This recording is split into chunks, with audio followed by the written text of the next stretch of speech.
Githagathago gĩa kũruta wĩra wao wa kwendia indo ta mboga, matunda na thamaki taũni-inĩ ya Busia nĩkĩo gĩtũmĩte onjoria aya marũgamie mawĩra mao magĩtetia thirikari ya kaunti ya Busia.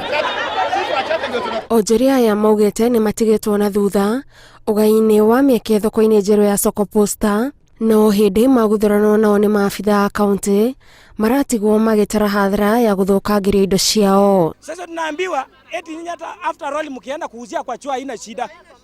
Sasa ndio tunauliza, sisi kama watu wa mboga hatuna haki? Tumeuza miaka mingi kwa hiyo barabara, magari zinatukanyagia hapo kila wakati. Tumewahi furushwa tukapelekwa Korinda, tulipokuwa najipanga tena tukafurushwa tukaletwa, tulifurushwa kutoka Kasarani, hata vitu zetu zikabomolewa. Maugĩte kũrĩ na wara wa kũgirio hĩndĩ ya kũgayanio gwa thoko ĩno, gũkĩrĩkana aingĩ arĩa mahetwo mĩeke thoko-inĩ ĩno nĩ onjoria kuma bũrũri tũriganĩtie wa Uganda, na nĩkĩo aingĩ matigetwo matarĩ na wĩki o tiga kwenderia kũndũ gũtiganĩte ona kũrĩa gwĩkĩrĩre mĩkana. Tukaambiwa tutaingia kwa hii soko, tumeandikwa majina mwaka nenda mwaka rudi, zingine hata tumepigwa passport, tumetoa mapesa tukiahidiwa soko, lakini imefika leo tunaambiwa wanagawa soko, wanatuambia hatuna nafasi. Tumeona watu wameshashika viwanda, na ukichunguza nani wengi ni Waganda.